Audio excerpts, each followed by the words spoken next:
L'Ajuntament de Figueres afronta en aquest mandat la reforma del centre històric de la ciutat. Es reurbanitzarà una zona de 20.000 metres quadrats que inclou els carrers La Jonquera, Canigó, Peralada, Muralla, Barceloneta, Ample, Montoriol i Caamanyó i les places de la Palmera, de l'Escorxador i de les Patates. També preveu programes i equipaments socials per atendre les necessitats dels ciutadans. És una reforma, com podeu comprovar, molt i molt ambiciosa, que suposa abarcar més de 20.000 metres quadrats de les places i carrers existents en aquests moments. Han de beneficiar directament, perquè indirectament beneficiaran el conjunt de la comarca, el conjunt de la ciutat, el conjunt de la comarca i el conjunt dels visitants de la ciutat, però directament han de beneficiar més de 3.000 persones. Que estem convençuts que més enllà de la millora de l'espai públic millorarem directament la qualitat de vida de les persones i la qualitat de vida dels residents en el centre antic,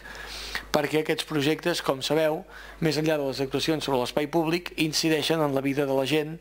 doncs eliminant barreres arquitectòniques, fent possible la instal·lació d'ascensors, millorant-los les façanes. El cost d'aquest pla d'intervenció integral és de 20 milions d'euros i s'espera que la meitat el pugui finançar la Generalitat a través del Pla de Barris, perquè es compleixen els requisits exigits. En primer lloc, el criteri poblacional de ser un barri que compti amb un percentatge d'immigració important. En segon lloc, que sigui un barri que compti amb un percentatge de persones grans, i en especial persones grans que visquin soles, molt gran. I en tercer lloc, que sigui un barri que pugui acreditar objectivament que està envellit des del punt de vista de les seves infraestructures bàsiques, des del punt de vista dels seus serveis comunitaris. Els tres representants de l'equip de govern han presentat conjuntament aquest projecte, un dels més ambiciosos del mandat, escenificant d'aquesta manera la bona entesa del tripartit, Convergència, PSC i Iniciativa a Figueres. I estem treballant amb voluntat perquè al final del mandat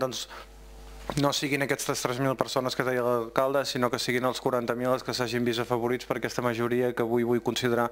molt sòlida i una majoria que és també capaç de dialogar i d'anar a buscar els suports on els ha d'anar a buscar, que és en aquest moment en el govern de la Generalitat a través d'aquest pla de barris. I m'agrada molt que en aquest projecte estem recuperant la sensació, estem buscant la sensació de comunitat que moltes vegades Figueres es pot haver